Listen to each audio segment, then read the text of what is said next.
Friends, welcome to future is Aspire to inspire channel. మన ఛానల్లో మెయిన్గా రైల్వే ఆర్ఆర్బీ జేఈ ఎలక్ట్రికల్కి సంబంధించిన కంటెంట్ ప్లే అవుతుంది. రైట్ నౌ మనం electrical machines unit 6 part 3 video చేస్తున్నాము. ఆల్రెడీ పార్ట్ 1లో మనం డీసీ మెషిన్స్ యొక్క పార్ట్స్ గురించి ఇన్ డీటెయిల్గా తెలుసుకున్నాము. రొటేటింగ్ పార్ట్స్ గురించి, అలాగే స్టాటిక్ పార్ట్స్ గురించి, రెండిట్ల గురించి మనం తెలుసుకున్నాము. ఇప్పుడు ప్రజెంట్ మనం basic principles both DC motor, DC generator గురించి తెలుసుకోబోతున్నాం ఈ వీడియోలో. Okay, now let's come to today's content. Basic principles of DC motor. A DC motor is an electrical machine which converts. Sorry, ఇక్కడ సరిగ్గా ప్రింట్ అవ్వలేదు. A DC motor is an electrical machine which converts electrical energy into mechanical energy. ముందుగా మీరు అర్థం చేసుకోవాల్సింది ఏంటంటే motor అంటే ఏంటి. మోటార్ అంటే మెకానికల్ ఎనర్జీ. మోటార్ మనం జనరల్గా దేనికి వాడతామంటే మన ఇంట్లో పంపు, వాటర్ పంపింగ్కి దానికి యూజ్ చేస్తాం జనరల్గా మోటార్. అంటే పంపింగ్ చేయడం అంటే ఏంటి, మీకు మీరు మోటార్కి ఎలక్ట్రికల్ ఎనర్జీ ఇస్తారు, డైరెక్ట్ కనెక్షన్ ఇస్తారు. మీరు స్విచ్ ఆన్ చేస్తారు కదా, సో దాని నుంచి ఎలక్ట్రిక్ పవర్ సప్లై వెళ్తుంది మోటార్కి. అక్కడ నుంచి మీకు వాటర్ పంపింగ్ యాక్షన్ అనేది జరుగుతుంది, అంటే మెకానికల్ ఎనర్జీలోకి కన్వర్ట్ చేస్తుంది అనమాట, ఎలక్ట్రికల్ ఎనర్జీ నుంచి. ఇన్ కేస్ ఆ మోటార్ కనుక డీసీ పవర్ సోర్స్ నుంచి పవర్ సప్లైని తీసుకుని ఆ ప్రాసెస్ మొత్తం చేస్తే అప్పుడు డీసీ మోటార్ అంటారు, అంతే. ఇప్పుడు basic working principle of DC motor is that when ever A current carrying conductor places in the magnetic field it experiences A mechanical force. Motor DC motor యొక్క main working principle ఏంటంటే, ఏదైనా ఒక current carrying కండక్టర్ని తీసుకొచ్చి ఒక magnetic ఫీల్డ్లో కనుక మీరు పెడితే ఆటోమేటిక్గా దాని మీద మెకానికల్ ఫోర్స్ అన్నది కొంత మెకానికల్ ఫోర్స్ని అది ఎక్స్పీరియన్స్ చేస్తుంది ఆ కండక్టర్ని. ఈ ప్రిన్సిపల్ బేసిస్ మీదే మొత్తం డీసీ మోటార్ అనేది వర్క్ అవుతుంది. అంటే ఇక్కడ మీరు కనుక ఈ సర్క్యూట్ కనుక చూసారనుకోండి, దీంట్లో ఈ పార్ట్ ఉంది చూసారా, ఇది లైక్ ఈ పార్ట్ ఇది మీ కండక్టర్ అనమాట, కరెంట్ క్యారింగ్ కండక్టర్. దీన్ని సర్క్యూట్కి కనెక్ట్ చేసాము సో దట్ ఇక్కడ నుంచి మీకు కరెంట్ సప్లై అన్నది దీనికి ఇచ్చాము. సో ఇక్కడ కరెంట్ సప్లై అన్నది ఉంది. ఈ రెండు మ్యాగ్నెట్స్, ఆటోమేటిక్గా మీకు మ్యాగ్నెటిక్ ఫీల్డ్ అన్నది జనరేట్ అవుతుంది. అంటే ఇక్కడ నుంచి ఇక్కడికి మీకు మ్యాగ్నెటిక్ ఫీల్డ్ ఉంటుంది. నార్త్ టు సౌత్ కదా మ్యాగ్నెటిక్ ఫీల్డ్. సో ఇది మ్యాగ్నెటిక్ ఫీల్డ్ అనుకోండి. ఒక మ్యాగ్నెటిక్ ఫీల్డ్లో మీరు ఒక కరెంట్ క్యారింగ్ కండక్టర్ని ప్లేస్ చేశారు. సో ఆటోమేటిక్గా మ్యాగ్నెటిక్ ఫీల్డ్లో మీరు కరెంట్ క్యారింగ్ కండక్టర్ని ప్లేస్ చేస్తే ఆటోమేటిక్గా మీకు కొంత ఫోర్స్ అన్నది ఎక్స్పీరియన్స్ చేస్తుంది ఈ కండక్టర్. సో మీకు ఇలా మూమెంట్ అన్నది స్టార్ట్ అవుతుంది అనమాట. ఎందుకంటే ఇక్కడ మీకు మనం Fleming left hand rule use చేస్తాం, చెప్పాం కదా ఆల్రెడీ. మోటార్కి అయితే లెఫ్ట్ హ్యాండ్ రూల్, వేరే జనరేటర్కి అయితే రైట్ హ్యాండ్ రూల్.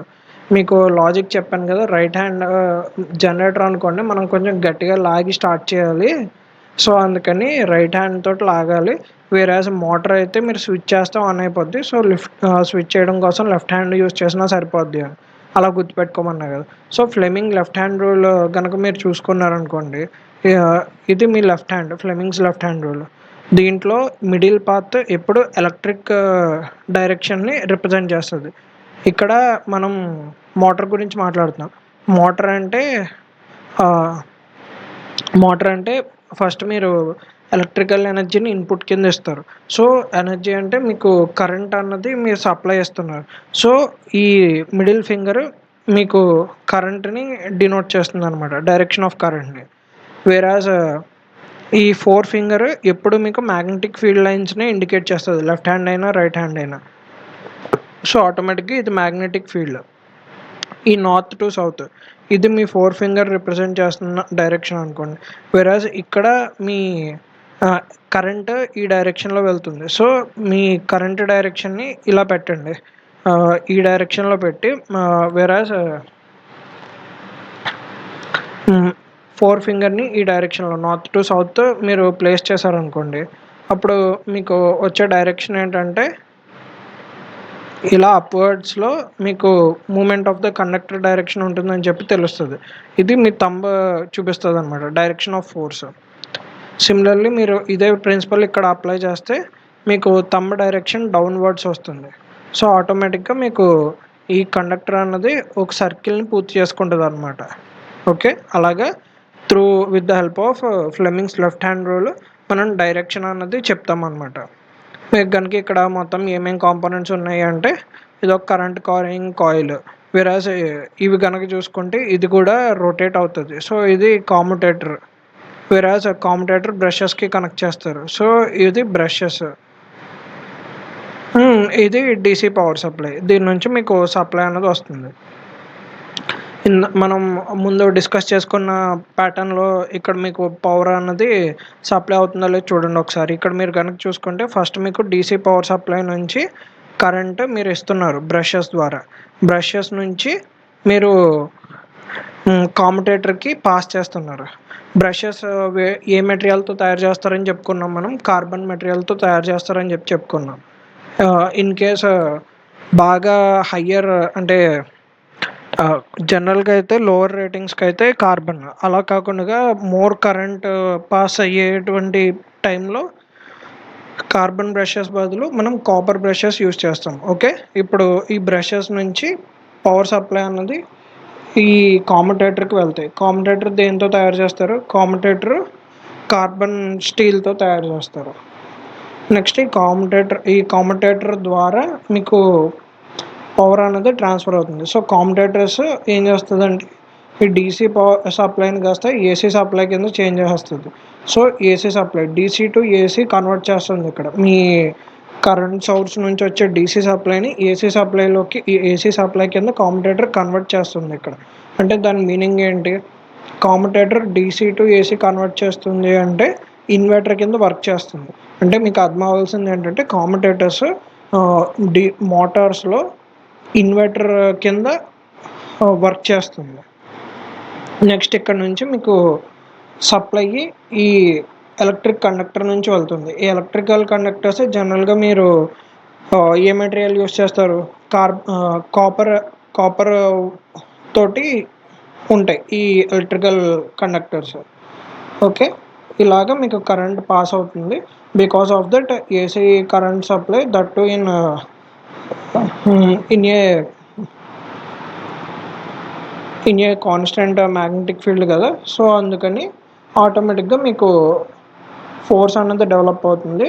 సో దాని ద్వారా ఇది మీకు ఒక క్లాక్ వైజ్ రొటేషన్ చేస్తుంది అనమాట. అలాగా మీకు మెకానికల్ ఫోర్స్ అన్నది డెవలప్ అయింది. ఇది టీసీ మోటార్ యొక్క వర్కింగ్ ప్రిన్సిపల్. ఇక్కడ ఫోర్స్కి ఫార్ములా ఏమొస్తుందంటే F=BIL sin θ. ఈ ఫార్ములా గుర్తుపెట్టుకోండి, మిమ్మల్ని డైరెక్ట్గా అడిగే ఛాన్సెస్ ఉన్నాయి. ఆర్ఎల్స్ ఈ ఫార్ములా బేస్డ్ మీద మీకు ఫోర్స్ ఇచ్చి బి వాల్యూ ఇచ్చి, మ్యాగ్నెటిక్ ఫ్లక్స్ డెన్సిటీ వాల్యూ ఇచ్చి, అలాగే కరెంట్ వాల్యూ ఇచ్చి, లెంత్ ఆఫ్ ద కండక్టర్ కనుక్కోమనొచ్చు. అలాగా మిమ్మల్ని ఈ ఫార్ములాలోనే అటు ఇటు టర్మ్స్ చేంజ్ చేసి మిమ్మల్ని క్వశ్చన్స్ అడిగే ఛాన్స్ ఉంది. Okay, force experienced by motor will be maximum. మీరు ఈ ఫార్ములా బేస్ మీద ఎక్కడ ఫోర్స్ మ్యాక్సిమం ఉంటుంది అంటారు?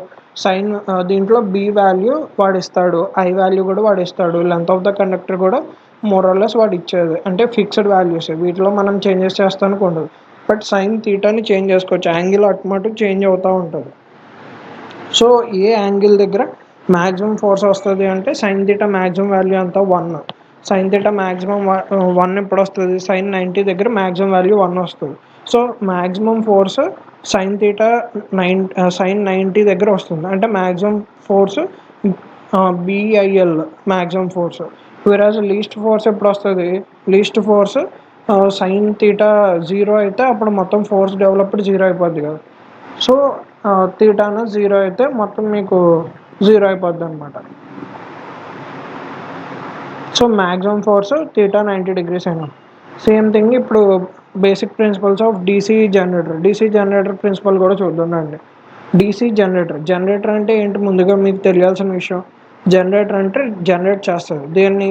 పవర్ని జనరేట్ చేస్తుంది. అంటే ఎలక్ట్రికల్ ఎనర్జీని జనరేట్ చేస్తుంది. మెకానికల్ ఎనర్జీని ఇన్పుట్గా తీసుకుని ఎలక్ట్రికల్ ఎనర్జీని అవుట్పుట్ కింద ఇస్తే దాన్ని డీసీ జనరేటర్ అంటారు. Basic working principle of DC generator ఏంటంటే, మీరు కనుక basic working principle of DC generator is that when a magnetic flux linked to A conductor change and EMF is induced in the conductor. మీకు ఇక్కడ వీడు ఏం చెప్తున్నాడంటే, ఒక కండక్టర్ లోపల మ్యాగ్నెటిక్ ఫ్లక్స్ ఉండి ఆ మ్యాగ్నెటిక్ ఫ్లక్స్ చేంజ్ అవుతూ ఉందంటే ఒక క్లోజ్డ్ సర్క్యూట్ లోపల ఆటోమేటిక్గా ఆ కండక్టర్ లోపల ఈఎంఎఫ్ అనేది ఇండ్యూస్ అవుతుంది అని చెప్తున్నాడు. అంటే ఒక మ్యాగ్నెటిక్ ఫ్లక్స్ ఆ కండక్టర్ దగ్గర నుంచి చేంజ్ అవుతూ ఉండేటువంటి మ్యాగ్నెటిక్ ఫ్లక్స్ ఆ కండక్టర్ ద్వారా కనుక పాస్ అయితే ఆటోమేటిక్గా ఆ కండక్టర్లో ఈఎంఎఫ్ అనేది జనరేట్ అవుతుంది అని చెప్తున్నారు అనమాట. ఇక్కడ చూసారనుకోండి, మీకు ఆ చెప్పిన అక్కడ పైన చెప్పుకున్న పాయింట్ని ఈక్వేషన్ రూపంలో రాస్తే ఇదనమాట. Equals to N into d∅dt. అంటే కొంత ఈఎంఎఫ్ అనేది జనరేట్ అవుతుంది in case change in flux కనుక ఉంటే. అంటే d∅dt కనుక ఎగ్జిస్ట్ అయ్యి ఉంటే ఆ సర్క్యూట్లో ఆటోమేటిక్గా మీకు ఆ కండక్టర్లో ఒక ఈఎంఎఫ్ అనేది జనరేట్ అవుతుంది అని చెప్తున్నాడు. సో దాని నుంచి మీరు ఈక్వేషన్ రాసుకుంటే equals to N into d∅dt. Okay, ఇక్కడ కనుక మీరు సర్క్యూట్ చూసారనుకోండి, same type of circuit. But ఇక్కడ కనుక మీరు చూసుకుంటే స్ప్లిట్ రింగ్స్ ఉన్నాయి, కామ్యుటేటర్స్ బదులు స్ప్లిట్ రింగ్స్ ఉన్నాయి, లేదా స్ప్లిట్ రింగ్ కామ్యుటేటర్. ఇది కూడా brushes carbon brushes same voltage source, ఇక్కడ వోల్టేజ్ సోర్స్. బట్ ఇక్కడ ఏంటంటే, ఇక్కడ మీరు సప్లై ఇస్తున్నారు, బట్ మీరు ఇక్కడ సప్లై తీసుకుంటున్నారు. అంటే ఇక్కడ మీకు పవర్ సప్లై, దీని నుంచి మీకు పవర్ సప్లై అన్నది ఈ వోల్టేజ్ సోర్స్కి ట్రాన్స్ఫర్ అవుతుంది అనమాట. అవుట్పుట్ వస్తుంది మీకు. ఓకే, అవుట్పుట్ డీసీ అవుట్పుట్ వస్తుంది, ఎందుకంటే అది డీసీ జనరేటర్ కాబట్టి. ఈ స్ప్లిట్ రింగ్స్ యొక్క మెయిన్ పని ఏంటంటే, ఇక్కడ మీకు కరెంట్ అన్నది జనరేట్ అవుతుంది. ఆ జనరేట్ అయిన కరెంట్ ఏసీ కరెంట్ జనరేట్ అవుతుంది. ఈ ఏసీ కరెంట్ జనరేట్ అయిన తర్వాత ఈ కరెంట్ ఈ కామ్యుటేటర్స్ నుంచి బ్రషెస్ ద్వారా వస్తాయి. ఇప్పుడు ఏసీ కాస్త డీసీకి కన్వర్ట్ చేసి బ్రషెస్కి పంపుతాయి అన్నమాట. సో ఇక్కడ మీరు చూసుకుంటే జనరేటర్లో కామ్యుటేటర్ ఎలా వర్క్ చేస్తుంది, ఏసీ నుంచి డీసీకి కన్వర్ట్ చేయడం. అంటే మన మొబైల్ ఫోన్ ఛార్జర్స్ ఉన్నాయనుకోండి, ఆ ఛార్జర్స్ అన్ని డీసీ అంటే మనం ఏదైనా కరెంట్ని ఛార్జింగ్ రూపంలో ఛార్జ్ చేసుకోగలము అంటే అవి డీసీ బ్యాటరీస్ ఉంటేనే మనం చేసుకోగలం కదా. సిమిలర్లీ మన స్మార్ట్ ఫోన్స్ అన్నిటిలోనూ ఉండే బ్యాటరీస్ అన్నీ డీసీ బ్యాటరీసే. మీరు గనక ఛార్జర్ కనెక్ట్ చేశారనుకోండి ఇంటి సప్లైకి, అప్పుడు ఛార్జర్లో ఒక రెక్టిఫైర్ సర్క్యూట్ ఉంటుంది. ఆ రెక్టిఫైర్ సర్క్యూట్ ఏసీ నుంచి డీసీకి కన్వర్ట్ చేస్తాయి. దాని ద్వారా వచ్చిన ఛార్జింగ్నే మన మొబైల్ ఫోన్ డీసీ కింద స్టోర్ చేసుకుంటుంది. దాని ద్వారానే మీకు బ్యాటరీ 100% అని చెప్పి చూపిస్తుంది ఎప్పుడైతే మీ బ్యాటరీ ఛార్జింగ్ ఫుల్ అయిందో. అంటే ఇక్కడ ఇప్పుడు now comes to our story. మన స్టోరీలో ఏంటంటే, ఇక్కడ కామ్యుటేటర్స్ ఉన్నాయి. ఈ కామ్యుటేటర్స్ ఏం చేస్తున్నాయి, సేమ్ ఇక్కడ కూడా ఏసీ కరెంట్ జనరేట్ అవుతుంటే ఆ ఏసీ కరెంట్ని కాస్త డీసీలోకి కన్వర్ట్ చేస్తున్నాయి కామ్యుటేటర్స్. అంటే మోరర్లెస్ ఇది కూడా సేమ్ వర్కింగ్ చేస్తుంది. అంటే రెక్టిఫైయర్స్ ఇక్కడ మన ఇంట్లో మొబైల్ ఛార్జర్స్లో ఉండే రెక్టిఫైర్స్ ఎలా అయితే ఏసీ సప్లై అండ్ డీసీ సప్లైకి చేంజ్ చేస్తున్నాయి, ఈ కామ్యుటేటర్స్ కూడా అదే పని చేస్తున్నాయి. సో ఇక్కడ జనరేటర్లో మీకు ఈ కామ్యుటేటర్స్ మీకు ఈ కామ్యుటేటర్స్ని మోరర్లెస్ రెక్టిఫైయింగ్ సర్క్యూట్ కింద వర్క్ చేస్తున్నాయని చెప్పి అంటారు అనమాట. అందుకని ఇక్కడ బ్రషెస్ కనుక కామ్యుటేటర్స్ కనుక చూసుకుంటే కార్బన్ స్టీల్ తోటి చేస్తారు ఈ కామ్యుటేటర్స్. సిమిలర్లీ ఈ బ్రషెస్ వచ్చేసి కార్బన్ బ్రషెస్. ఈ లోపల ఉండే కండక్టర్ వచ్చేసి కాపర్తో తయారు చేసిన కండక్టర్. ఇక్కడ ఒక మ్యాగ్నెటిక్ ఫీల్డ్ ఉంది. ఇందాక మనం left hand thumb rule use చేసాం డీసీ మోటార్స్లో. ఇప్పుడు జనరేటర్ అంటే మీరు స్టార్ట్ చేయాలి, గట్టిగా తాడుతో లాగాలి. సో తాడుతో లాగాల్సినప్పుడు మనం రైట్ హ్యాండ్ ఉపయోగించాలి. సో ఇక్కడ మనం వాడేది right hand thumb rule. Okay, ఇక్కడ రైట్ హ్యాండ్ థంబ్ రూల్లో ఏ డైరెక్షన్ ఎటు ఉందో చూద్దాం. ఫస్ట్ ఆఫ్ ఆల్ మీకు ఏం చెప్తాను, మిడిల్ ఫింగర్ ఎప్పుడు ఎలక్ట్రిక్ డైరెక్షన్స్ చూపిస్తుంది అని చెప్పాను. ఇక్కడ చూసుకుంటే ఇక్కడ direction of current middle finger, ఇక్కడ కూడా direction of current right hand thumb rule use చేసినప్పుడు కూడా. ఇక్కడ four finger direction of magnetic ఫీల్డ్ని రిప్రజెంట్ చేస్తుంది. ఇక్కడ కనుక చూసుకుంటే థంబ్ ఫోర్స్ డైరెక్షన్ రిప్రజెంట్ చేస్తుంది. వేరేస్ ఇక్కడ కనుక చూసుకుంటే ఇక్కడ కూడా థంబ్ డైరెక్షన్ ఆఫ్ ఫోర్స్ని రిప్రజెంట్ చేస్తుంది. ఇక్కడ మీకు వచ్చే ఈక్వేషన్ E=N×d∅dt, అంటే నెంబర్ ఆఫ్ టర్న్స్ ఎన్ని అయితే ఉంటాయో ప్లస్ అలాగే చేంజ్ ఇన్ ఫ్లక్స్ ఉంటేనే మీకు ఈఎంఎఫ్ అనేది జనరేట్ అవుద్ది అన్నాం కదా. సో E=N×d∅dt అనమాట ఫార్ములా. ఈ అంటే ఇండ్యూస్డ్ ఈఎంఎఫ్, ఎన్ అంటే number of turns in the coil, phi అంటే flux linkage with coil. Okay, దాని ద్వారా ఈ ఈక్వేషన్ వచ్చింది మనకి N×d∅dt. మీకు అవుట్పుట్ వోల్టేజ్ ఇలా ఉంటుందన్నమాట. మీకు వచ్చే సైనూసోయిడల్ కర్వ్ని దీన్ని డౌన్ సైడ్ని కాస్త అప్ సైడ్ చేస్తుంది. సో మీకు వచ్చే అవుట్పుట్ రెక్టిఫైయింగ్ అవుట్పుట్ ఇదనమాట. ఓకే, ఇది working of both DC motor, DC generator. ఇప్పుడు essential components of a DC generator చూద్దాం. అంటే డీసీ జనరేటర్లో మెయిన్ కాంపోనెంట్స్ ఏమి ఉండాలి, ఇందాక పార్ట్స్ అన్నీ చూసాము, ఇప్పుడు బేసిక్ కాంపోనెంట్స్ ఏంటో చూద్దాం. ఫస్ట్ ఆఫ్ ఆల్ డీసీ జనరేటర్లో ఎలక్ట్రిసిటీ అన్నది జనరేట్ అవ్వాలి అంటే మనకి మ్యాగ్నెటిక్ ఫీల్డ్ ఉండాలి. మ్యాగ్నెటిక్ ఫీల్డ్ ఇందాక చూసుకున్న ఈ సర్క్యూట్లో చూసామనుకోండి, ఈ సర్క్యూట్లో అయితే మీకు పర్మనెంట్ మ్యాగ్నెట్స్ పెట్టేసి మీకు అర్థమయ్యేటట్టు చెప్పాం. బట్ ఇన్ జనరల్ మనం అంత పర్మనెంట్ మ్యాగ్నెట్స్ పెట్టుకోలేము కదా. సో అందుకే మనం ఎక్సైటేషన్ ఇస్తామన్నమాట, సెల్ఫ్ ఎక్సైటేషన్ ఇస్తాము. ఆల్రెడీ మనం డిస్కస్ చేసుకున్నాం కదా, సెల్ఫ్ ఎక్సైటేషన్లో టైప్స్ ఉంటాయని చెప్పి ఫస్ట్ పార్ట్లో డిస్కస్ చేసాము. డీసీ జనరేటర్స్లో టైప్స్, డీసీ మోటార్లో టైప్స్ సేమ్గా ఉంటాయి అని.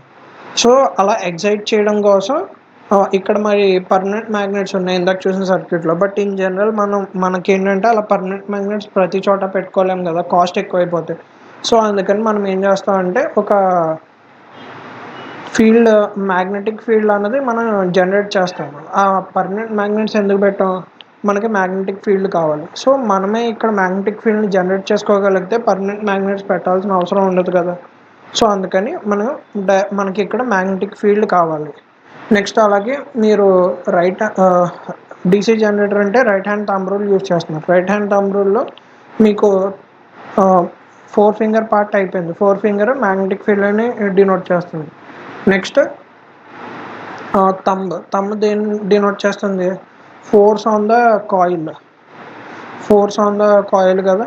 సో ఇప్పుడు మీకు కండక్టర్స్ ఆర్ కాయిల్స్ అయితే ఉండాలి పక్కాగా. So conductors or coil second essential part అందుకని. నెక్స్ట్ మీ మిడిల్ ఫింగర్ కనుక చూసారనుకోండి, మిడిల్ ఫింగర్ దేన్ని ఇండికేట్ చేస్తుంది, middle finger current direction indicate చేస్తుంది. ఇక్కడ థర్డ్ పార్ట్ వచ్చేసి motion of conductor with respect to magnetic field. జనరేటర్లో మీకు ఏం చెప్పాము, d∅dt ఉండాలి అని చెప్పుకున్నాం. అంటే ఫ్లక్స్ అన్నా చేంజ్ అవుతూ ఉండాలి. d∅dt అంటే ఫ్లక్స్ చేంజ్ ఉండాలి కండక్టర్ పర్స్పెక్టివ్లో కనుక చూసుకుంటే అన్నాం. అంటే ఇక్కడ రెండు పాసిబిలిటీస్ ఉన్నాయి. ఒకటి మ్యాగ్నెటిక్ ఫ్లక్స్ లైన్స్ అన్నా కంటిన్యూగా చేంజ్ అవుతూ ఉండాలి, ఆర్ఎల్స్ మీ కండక్టర్ అన్నా కంటిన్యూగా చేంజ్ అవుతూ ఉండాలి. అప్పుడు విత్ రెస్పెక్ట్ టు కండక్టర్ చూస్తే ఫ్లక్స్ అన్నది చేంజింగ్లో ఉన్నట్టే కదా, అంటే d∅dt నాట్ ఈక్వల్ టు 0 అవుతుంది. అంటే ఫ్లక్స్ అన్నది చేంజ్ అవుతూ ఉంటుంది. ఇన్ కేస్ ఫ్లక్స్ కాన్స్టెంట్గా ఉంది అంటే, మీకు సింపుల్గా చెప్పాలంటే ఇప్పుడు మీరు బస్సు లోపల ఉన్నారు, అంటే ఇప్పుడు మీరు రెండు ట్రైన్స్ ప్యారలల్గా వెళ్తున్నాయి అనుకోండి. మీరు రాజధాని ఎక్స్ప్రెస్లో ఉన్నారు, మీ పక్కనే శతాబ్ది ఎక్స్ప్రెస్ వచ్చి ఉంది. ఇప్పుడు రాజధాని ఎక్స్ప్రెస్ లోపల మీరు కూర్చున్నారు, శతాబ్ది ఎక్స్ప్రెస్ కూడా మీ పక్క ట్రాక్ మీద వెళ్తుంది. రెండు ఒకే స్పీడ్ మీద ఉన్నాయి. రెండు ఒకే స్పీడ్ మీద ముందుకే వెళ్తున్నాయి. అప్పుడు మీకు రాజధాని ఎక్స్‌ప్రెస్‌లో ఉన్న మీకు శతాబ్ది ఎక్స్‌ప్రెస్ కూడా మూవ్ అవుతున్నట్టుగా అనిపించదు. రెండు అక్కడే ఉన్నాయేమో, రెండే ఎక్కడికి వెళ్ళట్లేదు, అక్కడే ఉన్నట్టుగా కనిపిస్తాయి మీకు. అంటే రిలేటివ్ స్పీడ్ 0 అనమాట ఈ రెండిట్లకి. అలా కాకుండా ఇప్పుడు రాజధాని ఎక్స్‌ప్రెస్ మూవ్ అవుతుంది. శతాబ్ది ఎక్స్‌ప్రెస్ ఆగిపోయింది. అప్పుడు మీకు రాజధాని ఎక్స్‌ప్రెస్ మూవ్ అయిపోతున్నట్టుగా కనిపిస్తది కదా! అంటే relative speed not equal to 0. అంటే అది మూవ్ అవుతుంది మీ పర్స్పెక్టివ్ నుంచి. ఇప్పుడు లెట్ అస్ అస్యూమ్ శతాబ్ది ఎక్స్‌ప్రెస్ మూవ్ అవుతుంది. రాజధాని ఎక్స్‌ప్రెస్ ఆగిపోయింది. ఇప్పుడు ఇప్పుడు కూడా మీకు రాజధాని ఎక్స్‌ప్రెస్ మూవ్ అవుతున్నట్టుగానే కనిపిస్తది. మీ పర్స్పెక్టివ్‌లో చూసుకుంటే. సో, ఇక్కడ relative speed not equal to 0 అనమాట. అలాగా అంటే రాజధాని ఎక్స్‌ప్రెస్ మూవ్ అయ్యి మీది మూవ్ అవ్వకపోయినా relative speed not equal to 0. అలా కాకుండా శతాబ్ది ఎక్స్‌ప్రెస్ మూవ్ అయ్యి రాజధాని ఎక్స్‌ప్రెస్ ఆగిపోయి ఉన్న relative speed not equal to 0. So, దాని ప్రకారం ఇక్కడ మీరు చూసుకుంటే మ్యాగ్నెటిక్ ఫీల్డ్ అంటే రెండిట్లో ఏదో ఒకటే మూవ్‌మెంట్‌లో ఉండాలి. 2 మూవ్‌మెంట్‌లో ఉండకూడదు. ఆర్ ఎల్స్ 2 కంటిన్యూగా స్టాప్ అయిపోయి ఉండకూడదు. అప్పుడే రిలేటివ్ మోషన్ ఉన్నట్టు. అంతే కదా! సో, దీని ప్రకారం ఏంటి? కండక్టర్ అన్నా మూవ్ అవ్వాలి. ఆర్ ఎల్స్ ఫ్లక్స్ అన్నా, మ్యాగ్నెటిక్ ఫ్లక్స్ అన్నా చేంజ్ అవుతూ ఉండాలి. 2 జరగకూడదు. అంతే కదా! సో, దాని ప్రకారం ఇక్కడ చూసుకుంటే మనం ఇక్కడ చేసేదేంటి? మనం ఆర్మేచర్‌లో కండక్టర్స్‌ని ప్లేస్ చేస్తున్నాం. సో, కండక్టర్స్ అన్నీ మూవ్ అవుతున్నాయి. సో, ఆటోమేటిక్‌గా విత్ రెస్పెక్ట్ టు కండక్టర్స్ ఫ్లక్స్‌లో చేంజ్ ఉన్నట్టుగా ఉంటది వాటికి. సో, అందుకని రిలేటివ్ మోషన్ బిట్వీన్ ఫ్లక్స్ ఉంటదనమాట. సో, అందుకని d∅dt not equal to 0. Okay. So, motion of conductors with respect to magnetic field కూడా మనకి ఉండాలి. ఈ 3 ఎసెన్షియల్ కండిషన్స్ అనమాట. ఈ 3 essential components of DC generator అందుకని. ఇప్పుడు డీసీ జనరేటర్లో టైప్స్ చూద్దాము. దాన్ని బట్టి మనం ఈక్వేషన్స్ ఎలా రాసుకోవాలో తెలుసుకుందాం. సో దట్ మనకి ఎగ్జామ్లో ఏదైనా క్వశ్చన్ వస్తే ఈజీగా రాసుకోవడానికి ఉంటుంది. First of all DC generator separately excited DC generator. Separately excited అంటే మన సర్క్యూట్కి సంబంధం లేకుండా ఒక సెపరేట్లీ ఎక్సైటెడ్ కాయిల్ ఉంటుంది అనమాట. ఇక్కడ మీరు కనుక చూసుకుంటే ఇది ఒక separately excited coil.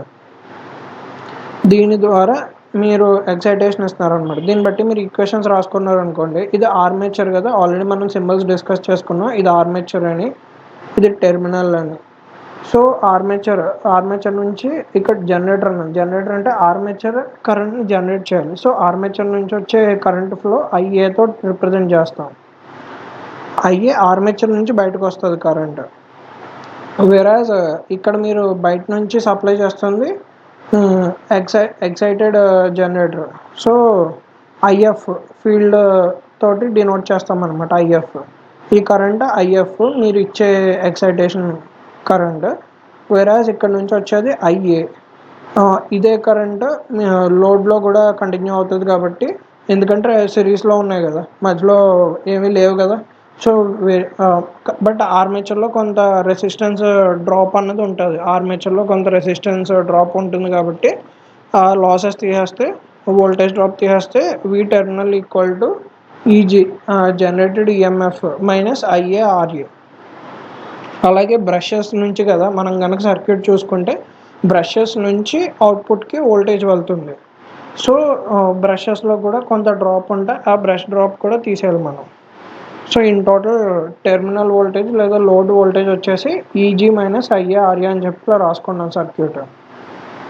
Load current ఎంతో, ఆర్మేచర్ కరెంట్ కూడా అంతే, ఎందుకంటే అవన్నీ సిరీస్లో ఉన్నాయి. ఇప్పుడు డీసీ షంట్ జనరేటర్.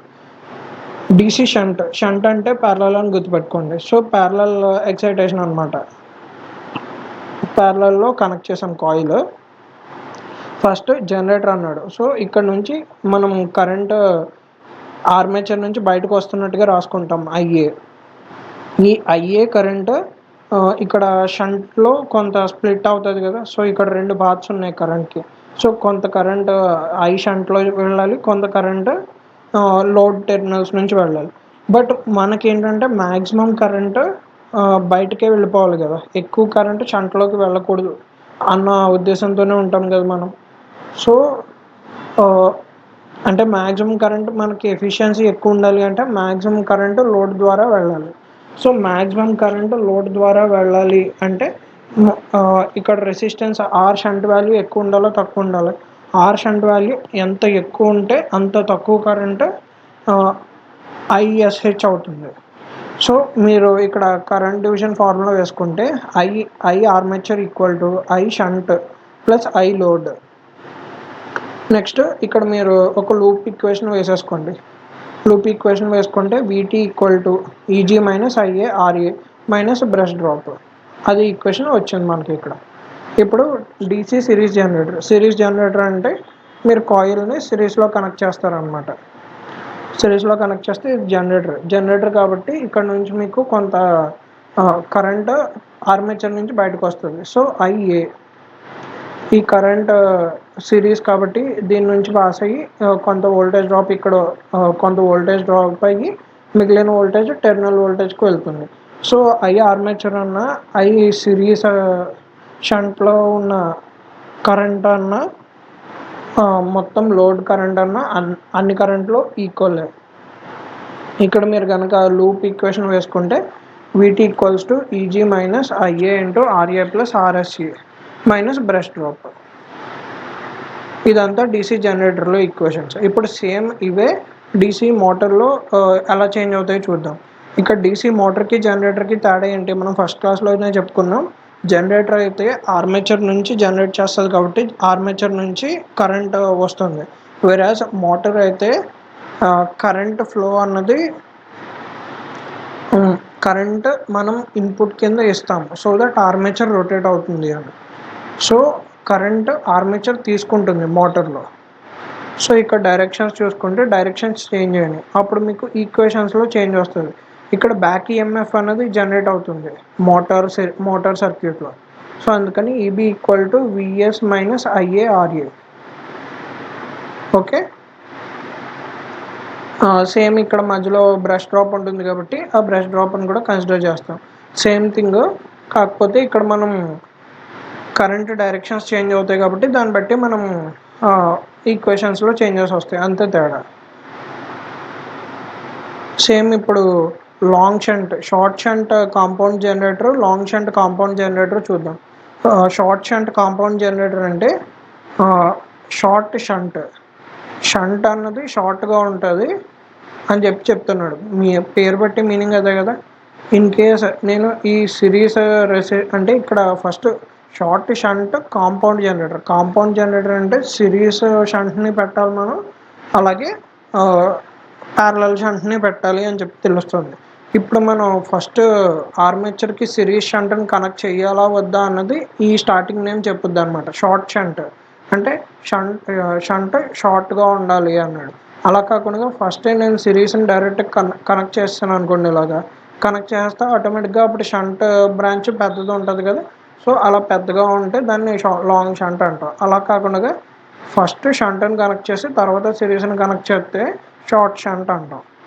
ఓకే, ఇప్పుడు సేమ్ ఇందాకట్లాగే జనరేటర్ అన్నాడు కాబట్టి ఆర్మేచర్ నుంచి కరెంట్ జనరేట్ అవుద్ది. సో ఐఏ ఈక్వల్ టు ఇక్కడ కొంత ప్యారలల్ పాత్లో ఉంది కదా. సో ఇక్కడ కొంత కరెంట్ ఐఎస్హెచ్ డివైడ్ అయిపోతుంది. సిమిలర్లీ మిగిలిన కరెంటే ఐఎస్సి నుంచి ఐఎస్సి ద్వారా ఐ లోడ్కి వెళ్తుంది అనమాట, టెర్మినల్ కరెంట్ కింద. So load current series shunt current ఇక్కడ ఒకటే, but series current load current armature కరెంట్తో ఈక్వల్ కాదు. Armature current I shunt plus I series. Okay, next ఇక్కడ మీరు కనుక లూప్ ఈక్వేషన్ వేసుకుంటే దాని ద్వారా మీకు ఈక్వేషన్ వస్తుంది. VT equal to EG minus IA RA minus ISC RA minus brush drop. Same thing ఇక్కడ కూడా అప్లై అవుతుంది. కాకపోతే ఇక్కడ ఏంటంటే ఇక్కడ సిరీస్ కండక్టర్ సిరీస్ షంట్ నుంచి ఎంతైతే కరెంట్ వెళ్తుందో సేమ్ థింగ్ ఈ ఆర్మేచర్ నుంచి కూడా అంతే కరెంట్ వెళ్తుంది, అంతే తేడా వస్తుంది మీకు. మిగిలిందంతా సేమ్ టు సేమ్. ఐఏ బదులు ఐఎస్సి కూడా రాసుకోవచ్చు ఈ ఈక్వేషన్లో మనం, ఎందుకంటే ఐఏ అన్న ఐఎస్సి అన్న ఈక్వల్లే. ఇక్కడ కనుక మళ్ళీ మీరు ఇంకొక లూప్ ఈక్వేషన్ రాసుకుంటే మీకు ఈ ఈక్వేషన్ వచ్చేస్తుంది. సేమ్ థింగ్ ఇక్కడ కూడా చేస్తాము, బట్ ఇక్కడ ఆర్మేచర్ కరెంట్ డైరెక్షన్స్ రివర్స్లో రాస్తాం అనమాట, ఎందుకంటే అవి మోటార్ కాబట్టి, మోటార్లో మనమే వేస్తాం కాబట్టి. Essential conditions for voltage buildup in DC generator. ఈ ఎసెన్షియల్ కండిషన్స్ కూడా ఇంపార్టెంట్ ఎగ్జామ్ పాయింట్ ఆఫ్ వ్యూలో. ఎసెన్షియల్ కండిషన్స్ ఏంటి, వోల్టేజ్ బిల్డప్ అవ్వాలంటే డీసీ జనరేటర్లో అని చెప్పి అడగచ్చు మిమ్మల్ని. ఫస్ట్ కండిషన్ ఏంటి, shunt field resistance critical resistance కంటే తక్కువ ఉండాలి. నీకేం చెప్పాను, జనరల్గా షంట్ రెసిస్టెన్సెస్ వాల్యూస్ మనం మ్యాక్సిమం పెట్టాలి, ఆ టైంలోనే మ్యాక్సిమం కరెంటు లోడ్ ద్వారా వెళ్తుంది, ఆర్ఎల్స్ మ్యాక్సిమం కరెంటు షంట్గా షంట్ నుంచే వెళ్ళిపోద్ది, కాబట్టి మీకు ఎఫిషియన్సీ తగ్గిపోద్ది అని చెప్పుకున్నాం. బట్ మ్యాక్సిమం పెట్టమన్నాను కదా అని చెప్పి ఒక ఇన్ఫినైట్ రెసిస్టెన్స్ అక్కడ పెట్టేశారు అనుకోండి, అసలు డీసీ జనరేటర్ కింద వర్క్ చేయదు అది. సో డీసీ జనరేటర్ కింద వర్క్ చేయాలి అంటే మినిమం మీరు అంటే మ్యాక్సిమం ఎంతవరకు పెట్టచ్చు అంటే క్రిటికల్ రెసిస్టెన్స్ కంటే తక్కువ వాల్యూ పెట్టాలి. సో క్రిటికల్ రెసిస్టెన్స్ కంటే తక్కువ value shunt field resistance value పెట్టుకోవాలి, అప్పుడే ఓకే అనమాట. Next rotor speed. Rotor speed minimum ఎంత ఉండాలి అంటే క్రిటికల్ స్పీడ్ కంటే ఎక్కువ ఉండాలి. అంటే క్రిటికల్ స్పీడ్ కంటే తక్కువ కనుక పెడితే మీరు రోటార్ స్పీడ్ని ఇనీషియల్ స్పీడ్ని అప్పుడు కూడా మీకు అది డీసీ జనరేట్ చేయదు అనమాట, కరెంట్ని జనరేట్ చేయలేకపోతుంది. సో క్రిటికల్ స్పీడ్ కంటే ఎక్కువ రోటార్ స్పీడ్ ఉండాలి, అలాగే క్రిటికల్ రెసిస్టెన్స్ కంటే తక్కువ షంట్ ఫీల్డ్ రెసిస్టెన్స్ పెట్టాలి. ఓకే, ఇప్పుడు armature reaction. The effect of armature flux on main field flux is known as armature reaction. Armature reaction అని దేన్ని అంటారు అంటే, యాక్చువల్గా మీరు కనుక సర్క్యూట్ చూసుకున్నారనుకోండి, ఫస్ట్ డీసీ జనరేటర్ యొక్క సర్క్యూట్ చూద్దాం, ఫస్ట్ మీకు క్లారిటీ వస్తుంది. ఇది ఒక డీసీ జనరేటర్ యొక్క సర్క్యూట్ అనుకుంటే, ఇది మీ మెయిన్ ఫీల్డ్ వైండింగ్, ఇది మీ మెయిన్ ఫీల్డ్ వైండింగ్, ఈ రెండు మెయిన్ ఫీల్డ్ అనుకుంటే, మీకు ఈ రెండు ఉన్నాయి చూసారా, కలర్ మారుస్తాను సో దట్ మీకు క్లారిటీ వస్తుంది.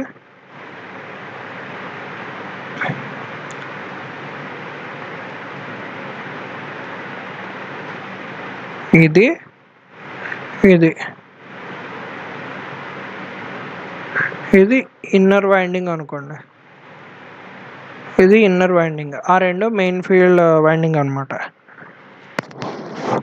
ఇక్కడ వీడు ఏం చెప్తున్నాడు, ఆర్మేచర్ రియాక్షన్ అంటే ఏంటంటే effect of armature flux on the main field flux is known as armature reaction.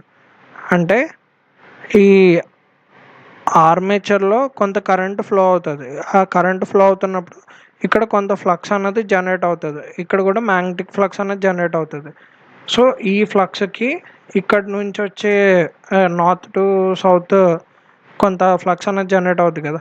So ఈ ఫ్లక్స్కి ఈ కండక్టర్స్ చుట్టూ వచ్చే ఫ్లక్స్కి రెండు మ్యాగ్నెటిక్ ఫ్లక్సెస్ మీట్ అవుతాయి కదా.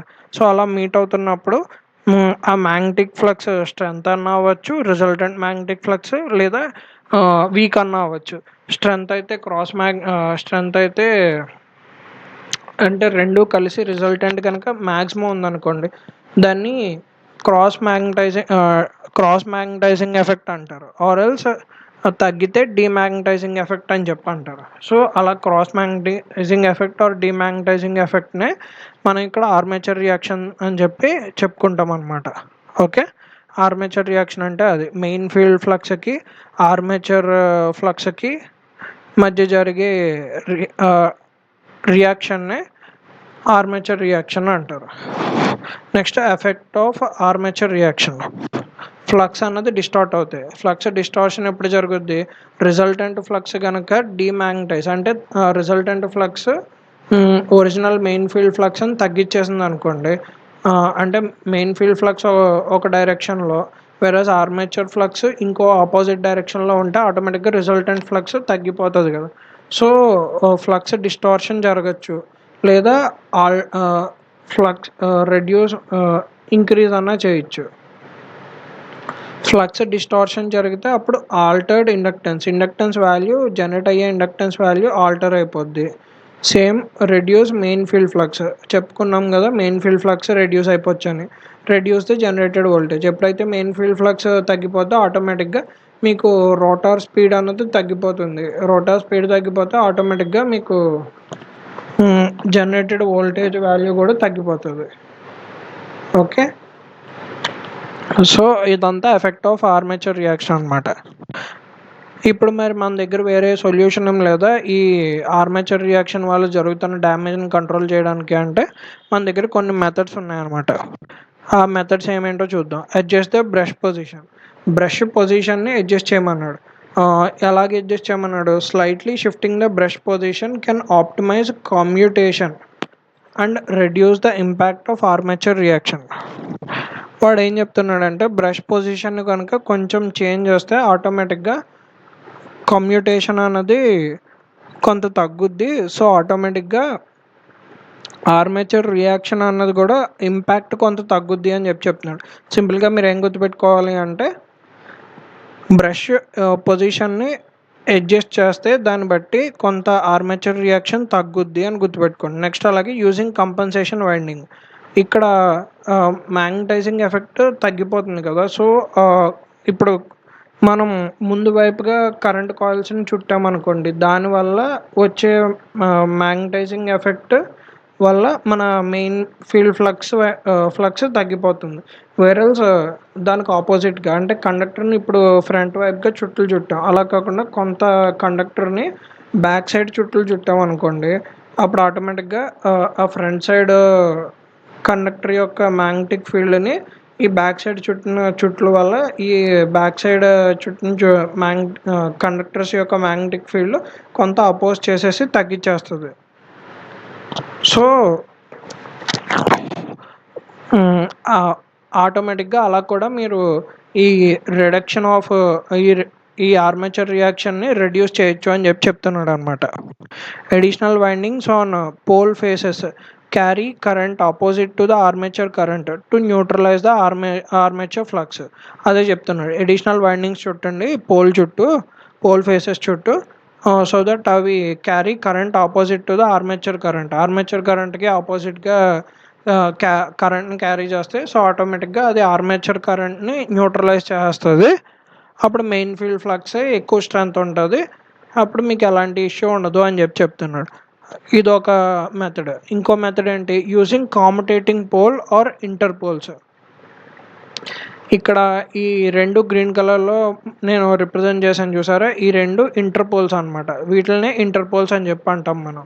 ఈ ఇంటర్ పోల్సే మోస్ట్లీ మనకి హెల్ప్ఫుల్ అవుతుంది.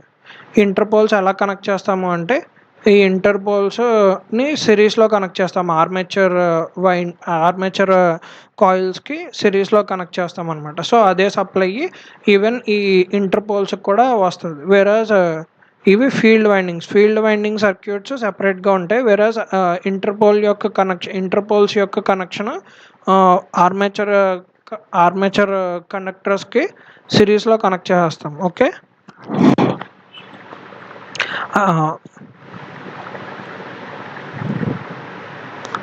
అదే దాని ద్వారా మీకు ఆర్మేచర్ రియాక్షన్ అన్నది తగ్గుతుంది అనమాట. Next demagnetizing ampere turn per pole. ఇప్పుడు కొంత ఈ రెండు ఆ main field flux current coils నుండి వచ్చే ఫ్లక్స్ ఈ రెండు ఇంటరాక్ట్ అవ్వడం వల్ల కొంత ఫ్లక్స్ అన్నది తగ్గిపోతుంది అని చెప్పుకున్నాం కదా, దాన్నే డీమాగ్నటైజింగ్ ఫ్లక్స్ అని అన్నాం కదా. సో ఈ డీమాగ్నటైజింగ్ యాంపియర్ టర్న్స్ పర్ పోల్ ఎంత వచ్చింది అని మిమ్మల్ని క్యాలిక్యులేట్ చేయమంటాడు ఎగ్జామ్లో. అలాంటప్పుడు మీరు ఈ ఫార్ములా వాడుకోవాలి, 2θ electrical by 180 into IA/A into Z/2P. ఈ ఫార్ములా మీరు గుర్తుపెట్టుకోండి, సో దట్ మీకు ఎగ్జామ్లో డైరెక్ట్గా వచ్చే ఛాన్సెస్ ఉన్నాయి. Next total ampere turns per pole అయితే IA/A ఇంటూ Z/2P వేస్తారు. But demagnetizing ampere turns per pole అంటే 2θ electrical by 180 into total ampere turns per పోల్తో మల్టిప్లై చేయాలన్నమాట. అలా కాకుండా cross magnetizing ampere turns per pole అంటే ఒక్కొక్కసారి మీకు డీమ్యాగ్నటైజింగ్ అంటే మొత్తం రిజల్టెంట్ మ్యాగ్నెటిక్ ఫ్లక్స్ తగ్గిపోవడమే కాదు, ఒక్కొక్కసారి పెరుగుతుంది అని కూడా చెప్పుకున్నాం. పెరిగితే మనకు మంచిదే, బట్ అది తగ్గితేనే ప్రాబ్లం, ఎఫిషియన్సీ తగ్గిపోద్ది కదా, జనరేట్ అయ్యే వోల్టేజెస్ తగ్గిపోతాయి.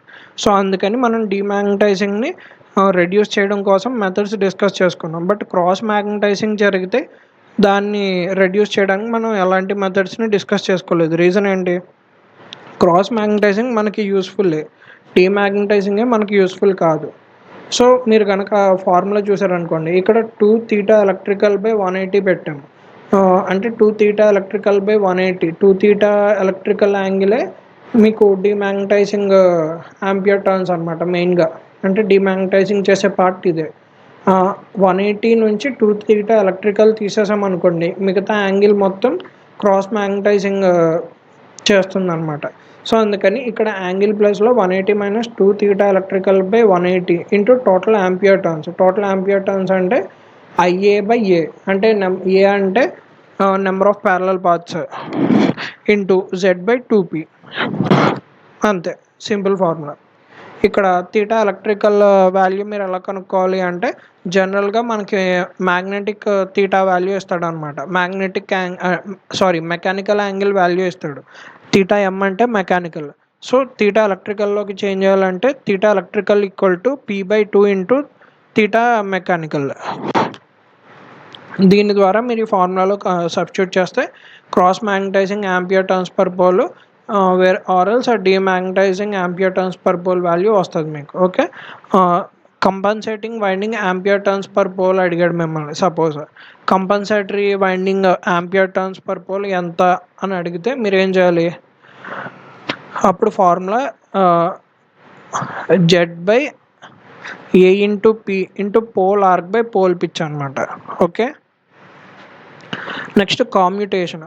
In DC machines, the process of reversing current is known as commutation, and the period during which the coil remains short circuit is called the commutation period. DC machines లో కరెంట్ని reverse చేయడం,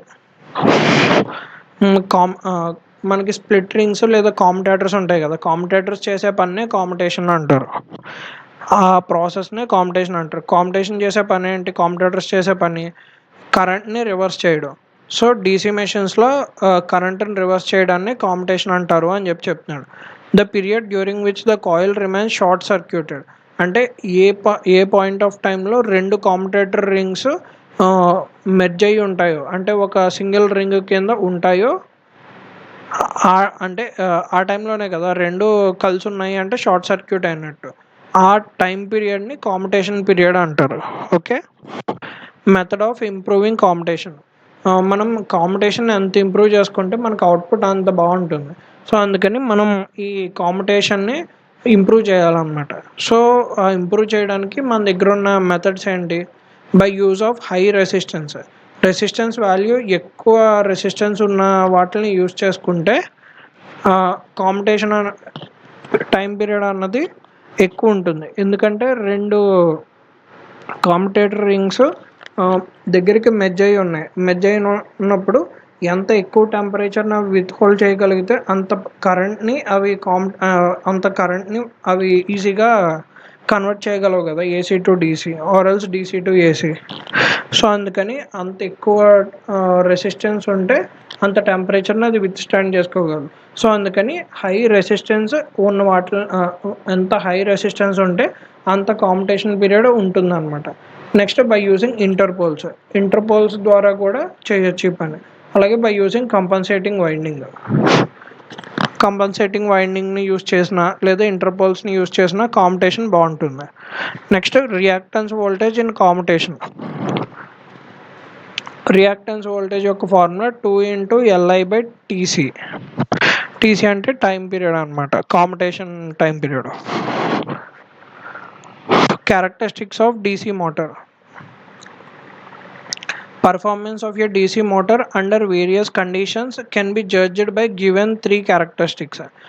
ఒక DC motor ఎలా perform చేస్తుంది అని మనం చెప్పాలి అంటే మన దగ్గర ఈ 3 క్యారెక్టరిస్టిక్ కర్వ్స్ ఉండాలి. ఫస్ట్‌ది టార్క్, ఆర్మేచర్ కరెంట్ క్యారెక్టరిస్టిక్స్. ఇప్పటివరకు ఆహ్, ఇప్పటివరకు మనం డీటెయిల్డ్‌గా డీసీ మోటార్ గురించి డిస్కస్ చేసుకున్నాం కదా!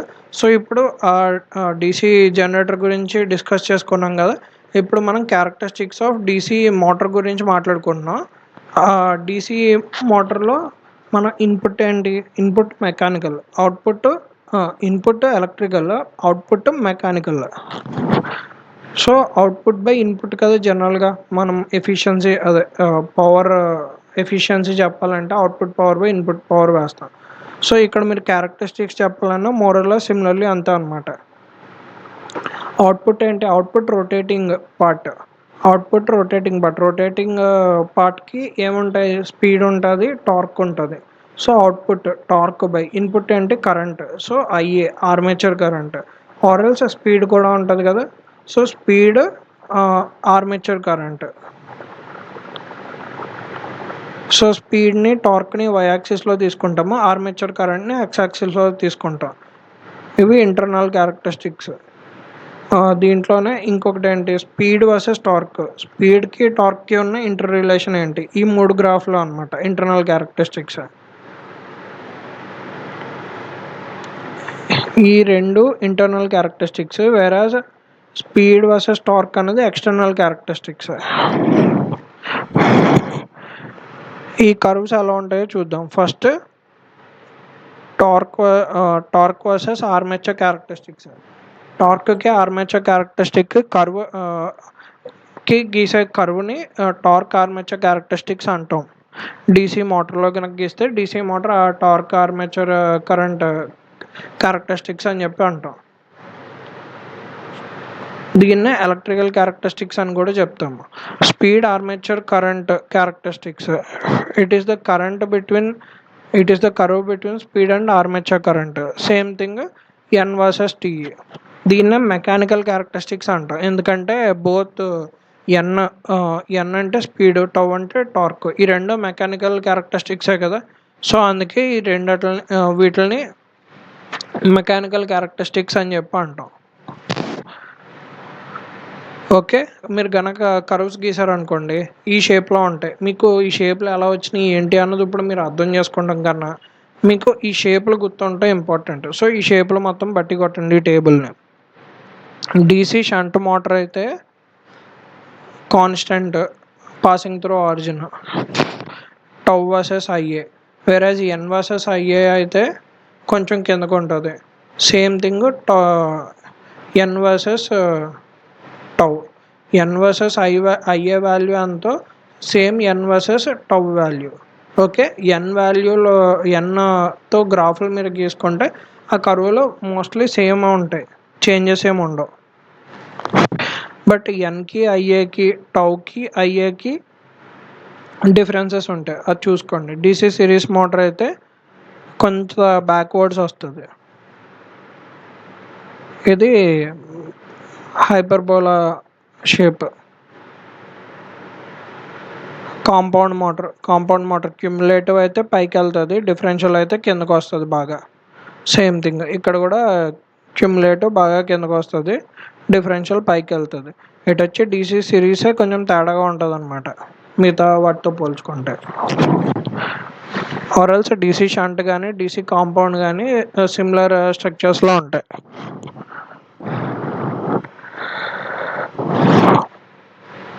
Next characteristics of DC generator.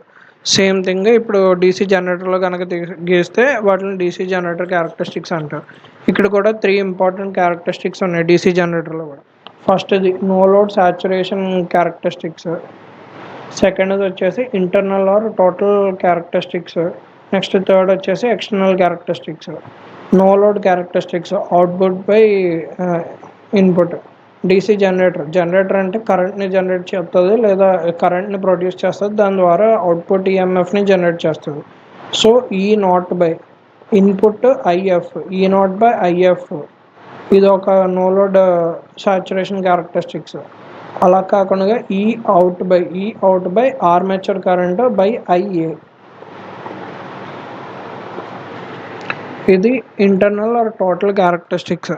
అలా కాకుండా ఎక్స్టర్నల్ క్యారెక్టరిస్టిక్స్ అయితే terminal voltage by I load. ఇది external characteristics. No load saturation characteristics. It is also known as magnetic characteristics or open circuit characteristics. No load క్యారెక్టరిస్టిక్స్ని open circuit characteristics అని చెప్పి అంటారు. ఇక్కడ కనుక మీరు లోడ్ కరెంట్ ఎక్కడన్నా యూస్ చేస్తున్నామో లేదు కదా, ఈ నాట్ బై ఐఎఫ్, ఐఏ వాడుతున్నాం. ఈ0 అంటే ఈఎంఎఫ్ ఇన్ ఆర్మేచర్, ఐఎఫ్ అంటే field current at a given fixed speed. No load saturation characteristics is practically the same for all generators. అన్ని జనరేటర్స్కి ప్రాక్టికల్గా మాట్లాడుకుంటే ఈ0/ఐఏ సేమ్గానే ఉంటుంది. Internal or total characteristics. It gives the relationship between the EMF actually induced in the armature and the armature current.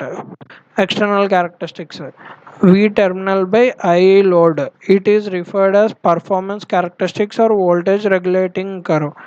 It gives the relation between terminal voltage VT and load current IL. వీటీకి ఐఎల్కి same ఇప్పటివరకు మనం మాట్లాడుకుంది. External characteristic curve lies below the internal characteristic curve. ఇది important point. ఇలాంటి observations మనం కూర్చొని observe చేయాలంటే చాలా టైం పడుతుంది. సో అందుకే బట్టి కొట్టుకుని వెళ్ళిపోవడం better. Internal characteristic curve lies below the open circuit characteristic curve or no load saturation curve. Next external క్యారెక్టరిస్టిక్స్ని లోడ్ క్యారెక్టరిస్టిక్స్ అని చెప్పి అంటారు. అంతే. మీరు ఇక్కడ డయాగ్రామ్స్ చూసుకుని డయాగ్రామ్స్ ప్రిపేర్ అయిపోయి వెళ్ళిపోండి. ఫర్ డీసీ షంట్ జనరేటర్ ఇది ఎక్స్టర్నల్ క్యారెక్టరిస్టిక్ కర్వ్, వెరాజ్ ఇక్కడ ఇంటర్నల్ క్యారెక్టరిస్టిక్ కర్వ్. ఇక్కడ వీడు ఏం చెప్పాడు, ఎక్స్టర్నల్ క్యారెక్టరిస్టిక్ ఎప్పుడు ఇంటర్నల్ క్యారెక్టరిస్టిక్ కిందే ఉంటుంది అని చెప్పాడు. సో కింద ఉన్నది ఎక్స్టర్నల్ క్యారెక్టరిస్టిక్, పైన ఉంది ఇంటర్నల్ క్యారెక్టరిస్టిక్. ఇది ఆర్మేచర్ రియాక్షన్ డ్రాప్. ఇంత ఉండాలి ఫుల్, ఇంతలో ఇంత డ్రాప్ అయిపోయింది. కిందది ఓమిక్ వోల్టేజ్ డ్రాప్ అనమాట. డీసీ సిరీస్ జనరేటర్ కనుక చూసుకుంటే కర్వ్ ఇలా ఉంటుంది. వీడు ఏం చెప్పాడు, ఇంటర్నల్ ఎప్పుడు ఎక్స్టర్నల్ ఎప్పుడు ఇంటర్నల్ కంటే కిందే ఉంటుంది. సో ఆటోమేటిక్గా దాని ప్రకారం కింద ఎక్స్టర్నల్ క్యారెక్టరిస్టిక్ ఉంటే పైన ఇంటర్నల్ క్యారెక్టరిస్టిక్ ఉంటుంది. దానిపైన armature reaction drop. Same thing DC compound generator. Differential compound, under compound, flat compound, over compound, అంతే. Next speed regulation of DC motor. DC regulation speed motor. Speed regulation అన్న topic వస్తే first మీరు డైరెక్ట్గా వెళ్ళిపోవాల్సింది ఏంటంటే, regulation అన్న పదం వచ్చినప్పుడు మీకు వోల్టేజ్ రెగ్యులేషన్ అయితే voltage at no load minus voltage at full load by voltage full load అని రాస్తారు. అలా కాకుండా స్పీడ్ అన్నాడు అనుకోండి, speed at no load minus speed at full load by speed at full load అని చెప్పి రాస్తాం అనమాట. So same formula, speed at no load minus speed at full load by speed at full load into 100. ఇది percentage of speed regulation. No load minus full load by full load into 100. జనరల్గా values ఇలా change అవుతూ ఉంటాయి అన్నమాట. Shunt మోటార్లో కానీ series మోటార్లో కానీ క్యుమ్యులేటివ్ compound మోటార్లో కానీ పాజిటివ్గా ఉంటుంది స్పీడ్ రెగ్యులేషన్ వాల్యూ. ఈవెన్ షంట్లో అయితే 10% to 15% ఉంటుంది స్పీడ్ రెగ్యులేషన్. అంటే మీరు పెట్టిన స్పీడ్, మీరు అనుకున్న స్పీడ్కి ఒక 10 to 15% మాత్రమే వేరియేషన్ ఉంటుంది. అది కూడా ఏంటంటే పెరుగుద్దే తప్ప తగ్గదు. వేరే సిరీస్ మోటార్స్లో ఏంటంటే చాలా వరకు పెరిగే ఛాన్స్ ఉంది. ఎంత పెరుగుద్దా అన్నది మనం చెప్పలేం, బాగా ఎక్కువ వేరియేషన్స్ ఉంటాయి. అప్ టు ఇన్ఫినైట్ పర్సంటేజ్, అంటే అంత స్పీడ్ రెగ్యులేషన్ కరెక్ట్గా ఉండదు అని. క్యుమ్యులేటివ్ కాంపౌండ్ మోటార్లో 20 to 25% పెరిగే ఛాన్సెస్ ఉంది, బట్ ఎప్పుడూ తగ్గదు. డిఫరెన్షియల్ కాంపౌండ్ మోటార్, పేరులోనే డిఫరెన్షియల్ ఉంది కదా, సో ఆటోమేటిక్గా స్పీడ్ ఒక 5% తగ్గుద్దే తప్ప పెరగదు అంటున్నాడు. అంటే మనం ఇచ్చిన రేటింగ్స్ మీద ఇచ్చిన వాల్యూస్ కంటే ఒక 5% తగ్గుద్ది. సో ఇది నెగిటివ్ స్పీడ్ రెగ్యులేషన్ అనమాట డిఫరెన్షియల్ కాంపౌండ్ మోటార్లో. మిగిలిన షంట్, సిరీస్, క్యుములేటివ్లో పాజిటివ్. మ్యాక్సిమమ్ స్పీడ్ రెగ్యులేషన్ చూస్తున్నాము అంటే మోస్ట్లీ అది సిరీస్ మోటార్ అని చెప్పి మనం అర్థం చేసుకోవాలి. దాని తర్వాత best cumulative compound motor. Speed regulation కోసం అయితే బెస్ట్ వచ్చేసి షంట్ మోటార్. నెగిటివ్ వెళ్ళినా పర్లేదు, నాకు స్పీడ్ రెగ్యులేషనే మెయిన్ అంటే స్పీడ్ కొంచెం తగ్గినా పర్లేదు కానీ అంత ఎక్కువ వేరియేషన్స్ ఉండకూడదు అనుకుంటే డిఫరెన్షియల్ కాంపౌండ్ మోటార్కి వెళ్ళాలి. స్పీడ్ తగ్గకూడదు, స్పీడ్ పెరిగినా పర్లేదు బట్ మ్యాక్సిమం పెరగకుండా ఉండాలి అంటే అప్పుడు షంట్ మోటార్కి వెళ్ళాలి. ఎంత పెరిగినా పర్లేదు అంటే సిరీస్ మోటార్కి వెళ్ళిపోవచ్చు. మీడియంగా స్పీడ్ పెరిగితే ఓకే నాకు అంటే క్యుములేటివ్ కాంపౌండ్ మోటార్కి వెళ్ళిపోవచ్చు.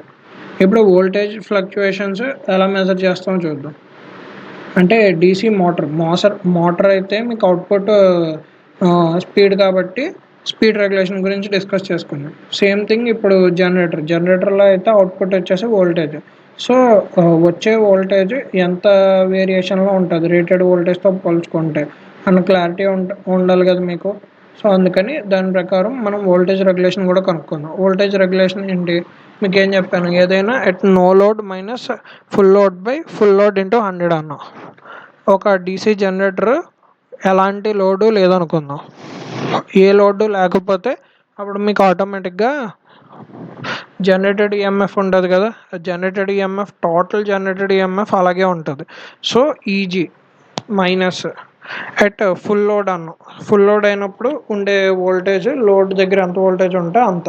సో అది వోల్టేజ్ వి అనుకోండి. EG minus V full load by V full load into 100. In case full లోడ్లో పెడితే లేదు, వోల్టేజ్ ఫుల్ లోడ్ కంటే తక్కువ వోల్టేజ్లో పెట్టారు అప్పుడు EG minus V by V into 100. ఎంత వోల్టేజ్ కావాలనుకుంటే అంత వోల్టేజ్. ఇప్పుడు మెషిన్ వోల్టేజ్ రెగ్యులేషన్ ఎలా ఉంటుందో చూద్దాం. ఆల్టర్నేటర్ లేదా సింక్రోనస్ జనరేటర్స్లో అయితే వోల్టేజ్ రెగ్యులేషన్ పాజిటివ్ ఉండొచ్చు, నెగిటివ్ ఉండొచ్చు, జీరో ఉండొచ్చు. ఇది మనం ఏసీ సర్క్యూట్స్లో ఇన్డెప్త్గా చూద్దాం. అలా కాకుండా షంట్ జనరేటర్స్ అయితే వోల్టేజ్ రెగ్యులేషన్ పాజిటివ్ ఉంటుంది. వేరే సిరీస్ జనరేటర్ అయితే నెగిటివ్ ఉంటుంది, దట్టు మ్యాక్సిమం నెగిటివ్ ఉంటుంది. అంటే చాలా తక్కువ జనరేట్ అవ్వచ్చు అనుకున్న దానికంటే.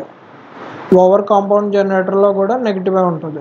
అండర్ కాంపౌండ్ జనరేటర్ ఒకటి positive, flat compound generator zero అంటే ఎగ్జాక్ట్గా జనరేట్ చేస్తుంది. డిఫరెన్షియల్ కాంపౌండ్ జనరేటర్ మోటార్లో అయితే డిఫరెన్షియల్ మైనస్లోకి తీసుకొస్తుంది స్పీడ్ని, వేరాజ్ వోల్టేజ్ రెగ్యులేషన్లో పాజిటివ్కి తీసుకొస్తుంది. బట్ మ్యాక్సిమం పాజిటివ్కి వెళ్ళిపోద్ది, మనం ఊహించలేనంత ఎక్కువ వోల్టేజెస్ని జనరేట్ చేస్తుంది differential compound generator. Next separately excited generator కూడా పాజిటివ్ వోల్టేజ్ రెగ్యులేషన్. డీసీ మెషిన్స్లో ఇంపార్టెంట్ ఫార్ములాస్ ఇవి అనమాట, ఇవి లిస్ట్ చేసిన formulas. EMF equation is equal to P5NZ/60A. Already last క్లాస్లో ఈక్వేషన్ గురించి చూసుకున్నాము. Same EMF equation back EMF generated equal to P5NZ/60A. Next wave winding అయితే number of parallel paths equal to 2. అలా కాకుండా ల్యాప్ వైండింగ్ అయితే number of parallel paths equal to number of poles. Load current load equal to జనరేటర్లో అయితే load current formula మారుతుంది, వేరాజ్ మోటార్లో అయితే torque value కనుక్కోవాలి. ఎందుకంటే అవుట్పుట్ ఇక్కడ కరెంటు, వేరాజ్ ఇక్కడ చూసుకుంటే టార్క్ కాబట్టి. Load equal to √ constant losses by armature resistance. ఎందుకంటే I²RA equal to constant loss కాబట్టి దాన్ని బేస్ చేసుకోండి. Torque equal to mechanical power by omega. దాని నుంచి మెకానికల్ పవర్ని ఈబీ ఇంటూ ఐఏ రాసుకోవచ్చు. ఈబీ ఇంటూ ఐఏ ఇక్కడ ఆల్రెడీ ఈబీకి మనం ఫార్ములా రాసుకున్నాం, P5NZ/60A. P5NZ/60A into IA by omega అంటే 2πN. దాని నుంచి మీరు కనుక ఫార్ములా రాసుకుంటే ఇక్కడ మీకు మొత్తం క్యాన్సిల్ అయ్యి వచ్చేది ZP5IA/2πA. ఇక్కడ prime movers output, total losses plus generator output.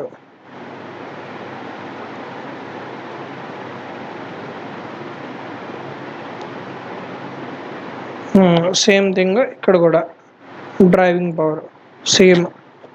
ఒకసారి ఈక్వేషన్స్ అన్ని చూడండి సరిపోతుంది అంతే. ఈ ఈక్వేషన్స్తో మనకు అంత పని లేదు. మెయిన్లీ మనకి ఎగ్జామ్లో వచ్చేదంతా థియరీ పార్టే. నెక్స్ట్ క్లాస్లో మనం speed control of DC motors చూద్దాం, types of speed control methods చూద్దాము. నెక్స్ట్ దాని తర్వాత స్టార్టింగ్ మెథడ్స్ చూద్దాము.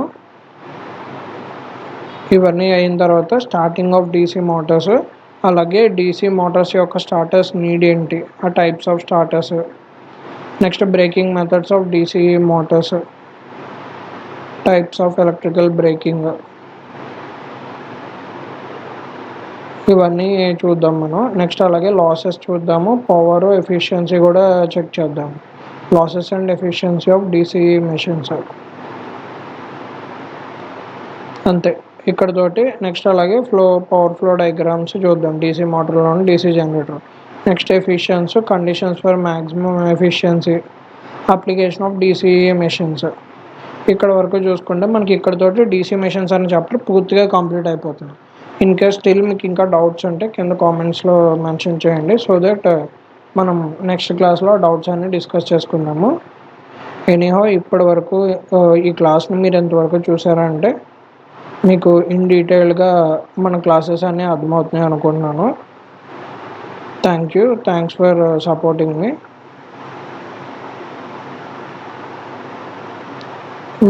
మీ ఇన్ కేస్ మన క్లాసెస్ కనుక నచ్చితే లైక్ చేయండి, షేర్ చేయండి, కామెంట్ చేయండి, సో దట్ మనం ఫర్దర్ వీడియోస్ ఇంకా ఫాస్ట్గా పోస్ట్ చేస్తాము.